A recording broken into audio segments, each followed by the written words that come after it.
Welcome to It's a Material World, the show that uncovers why material science will change the world, with your hosts, Punith and Tom Miller. In today's episode, how material innovations in clothing better protect us from the elements.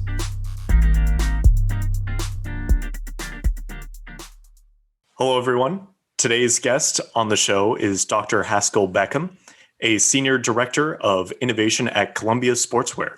He is an expert in the connection between material science and engineering and its impact on the design and manufacturing of apparel. We are super excited to explore the connections between these two fields. So thank you so much for being on the show, Haskell. Thank you. Good morning, guys. Morning. Good morning. So to start us out, from an outsider's perspective, we take clothing for granted. It's something that we have every day, and we've all worn clothing every single day since we've been born. So it may not seem like it's an area that has a ton of space for innovation, but given your title, there's obviously very much a space for that precisely. So where is there innovation happening in the realm of clothing and apparel, and in particular in this space of outdoor apparel, which Columbia specializes? Yeah, great question. Great way to start this. I lead a team at Columbia Sportswear, and we primarily focus on the development of new materials for integration into clothing and footwear that is intended for people to wear outside. Columbia Sportswear is in the outdoor industry. And one of our mottos is we connect active people with their passions. We create clothing to keep people warm, dry, cool, and protected so they can stay outside longer, especially given what's going on in terms of this pandemic. You know, outdoor spaces have been shown to be really good places for us all to be for that and many other reasons. We work very hard to create the clothing that helps humans go into environments in which they're not naturally comfortable. And so, I mean, based on what you're doing, your role at Columbia gives you the opportunity to sit in the driver's seat for innovation in the apparel industry. So, you know, why are you so passionate about this industry and really the potential impact of material science in this field? Well, so to answer that question, I have to talk about myself a little bit. I actually grew up in the Southeast, and I spent, I believe, most of my childhood outside. I'm pretty passionate about the outdoors. I'm also passionate about science and turns out materials. So this job and this company allows me to combine two of my passions. It's a lot of fun because as opposed to just looking at the marketplace of what the available materials are, we ask the question, well, you know, what's missing? What can we do in terms of creating a new material that will make an existing product or a new product better in terms of keeping people warm, dry, cool, and protected? And there really is plenty of space for improving materials, for creating new materials, and that's what we focus on. And we're a show about material science, so let's get into that side of it. So what explicitly are those material science principles that are applied to this clothing and apparel space? Yeah, so in order to answer that question, I'd have to give some specific examples, which of course I'm very happy to do. At Columbia, we tend to focus our efforts on the material side into these buckets of warm, dry, cool, and protected, as I've mentioned now a couple of times already. And so I like to point out that humans are the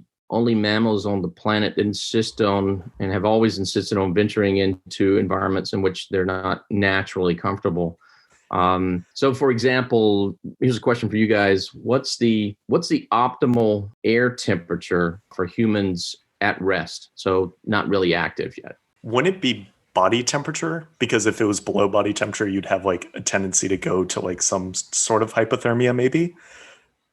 So that's a good guess. Not correct, but it's a good guess. Is it lower or higher than what Tom just said? It's lower because just due to metabolism, you gotta get rid of that excess heat. And so if the outside temperature is the same as body temperature, heat's not going anywhere, right? You gotta have a thermal gradient for heat to move. One of the courses that I believe you guys take in material science and engineering is heat transfer. Yes. Okay. Transfer. Yep.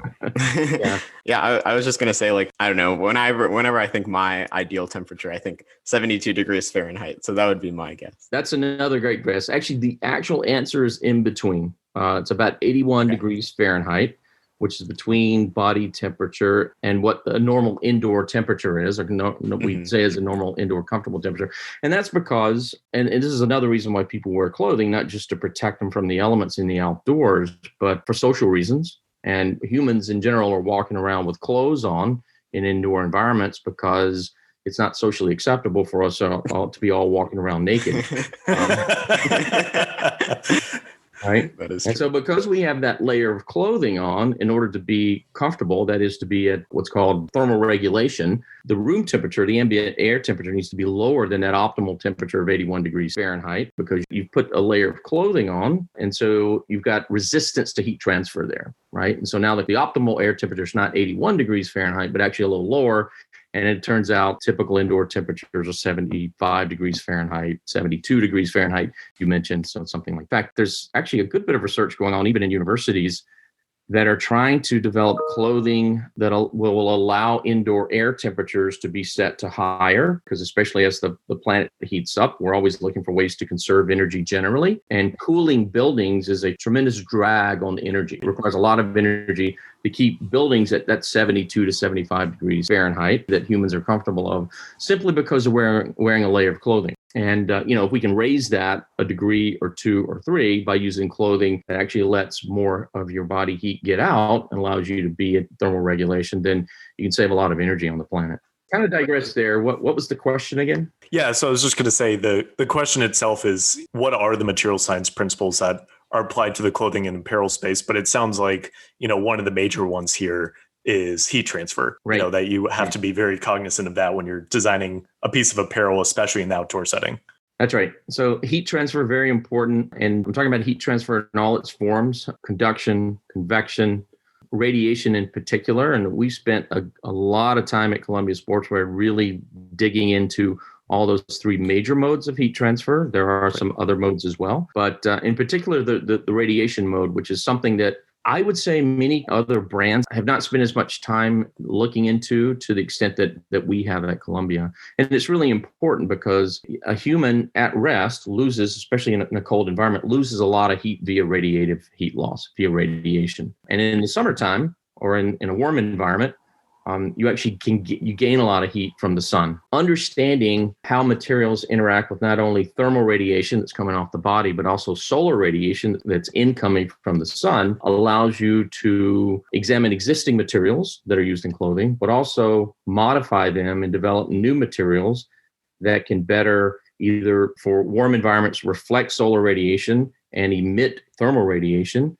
or for cold environments, absorb solar radiation and retain thermal radiation. That's cool. I remember in, Tom and I's transport class, we were talking about conduction, convection, and radiation, but a lot of the times the radiation was kind of considered negligible, like we could cancel it out and we would just focus on conduction and convection. But that's super cool that in this industry, that actually plays a significant role. And that's where Columbia is innovating, whereas some other companies may not be putting as much of a focus on it. Yeah, that's exactly right. And as a specific example, before we move on to other topics, I would say most iconic product is something that we call Omni Heat Reflective. And it basically was originally inspired by what's referred to, I think, in the popular culture as the old NASA space blanket. If you've ever run marathons or actually seen pictures of people who run marathons or after marathons, at the end, you'll see people standing around with these plastic aluminized sheets on. They're really kind of, they're Mylar. Yeah. They got vapor deposit of aluminum on there, and they do that because you want to maintain some heat in the body after you do that, especially if it's kind of chilly out after doing that. And these little emergency thermal blankets work by simply reflecting thermal radiation that's coming off your body. Radiation is a very important component of heat transfer, anything in space, because there is no air, so there's no convection, certainly very little conduction. So there's a lot of heat gain and heat loss via radiation, and so NASA developed these materials where they took advantage of the unique properties of metals in terms of reflecting thermal radiation and also having low thermal emission and developing insulated materials. And so if you look at a Columbia jacket that has Omni Heat Reflective, it's basically the liner material where it's this shiny silver coating on the liner fabric. And it's applied in what we refer to as a discontinuous fashion because the body is constantly giving off moisture. And so I think the metals are good at reflecting thermal radiation and helping retain body heat, but they're also really good barrier materials. If you look at potato chip bags, for example, and you look inside the bag, you'll see a vapor deposited layer of aluminum on there. And it's there to basically maintain the freshness of that food because it's a really good barrier material. You don't want moisture and oxygen coming in and out of the food while it sits on the shelf before people purchase it and consume it. So you don't really want to wrap yourself in those space blankets for very long. At some point, you'll overheat because it can't breathe. It won't let that moisture that the body's constantly giving off get out. And so 10 years ago, I think it was, Columbia Sportswear developed a method and a way to basically apply that aluminum in the form of little dots on a fabric that they then integrated into their jackets as the liner that reflects the thermal radiation, but also allows the moisture to get out from the body. So it breathes in addition to keeping you warmer. It's funny you mentioned the potato chip thing because that was actually precisely my senior design project was optimizing one of those aluminum oxide barrier structures. So it's funny that comes up here as well. Yeah, it's a great example too of the use of different kinds of materials in apparel. You don't normally think of, with the exception of, I guess, medieval armor, you don't normally think of the use of metals in apparel, but Columbia Sportswear has really revolutionized the outdoor product lines with the use of materials like that. Now, it's applied in a very, very thin layer because otherwise it would add like heavy medieval armor, lots of weight. Right. Yeah. And it's stiff compared to the polymers that make up the fibers that make up the traditional textiles that most of our apparel products are made out of. But it's an example of the kind of things that we in particular are doing to innovate in the apparel space to help keep people warmer and so they can stay outside longer. Yeah.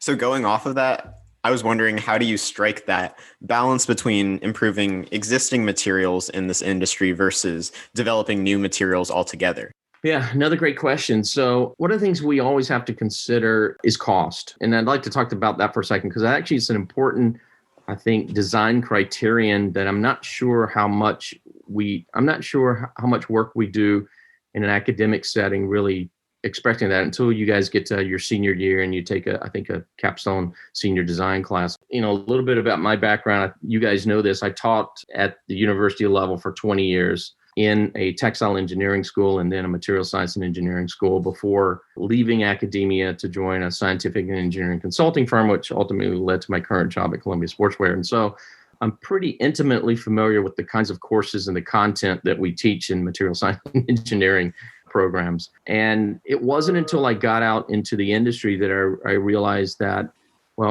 cost is really important it's really important because you're trying to deliver something to consumers at a price point that as many people as possible can take advantage of. And so, one of the things we also like to say at Columbia Sportswear is we want to unlock the outdoors for everyone. We're not creating product for just the top 1% of consumers out there. We're really creating product that everyone can afford and use. And the reason I bring up this cost issue is because you asked the question about how do we strike the balance between using existing materials versus innovating new materials. If materials are already existing and in the marketplace, they're obviously affordable, right? Cost is not really going to be an issue there. Every time we create new materials, we have to consider cost as a design criterion. It's part of the work that we do. And sometimes it really restricts us from doing some of the things we want to do. And so that's really, depending on the kind of product you're making and the kind of audience you'd like to reach, it's one of the trade-offs you make sometimes. So that's one answer to your question, cost, in terms of striking a balance. Almost every innovation we create is going to be a little bit more expensive. But then we go back, another way to innovate is to go back and look at process innovation and say, hey, is there some way we can actually create this new material now using a different process or a different combination of materials that actually reduces the cost and therefore allows us to deliver it to a wider audience? And so we do a lot of innovation in that space as well. And I'm sure everybody else in the industry is working on that also. The other consideration is, what are existing materials not doing that we'd like to do, or what are they not doing that we could do better by using different materials? And, we've already talked about the example of putting very thin layers of metal in a discontinuous pattern on the surface of fabrics. Metals have very different properties from the polymers that make up the fibers that make up the textiles. And so regular textile fabrics will not reflect thermal radiation, for example, the way that metals do. And so by putting these metals on the surface, we're able to reflect thermal radiation and create a material that has enhanced thermal resistance or greater thermal retention than the fabric does without the metal. And so two major considerations there. The first consideration is, what are existing materials? What are they not? What problems are they not solving, or what problems are they actually creating that we could solve by creating or innovating a new material?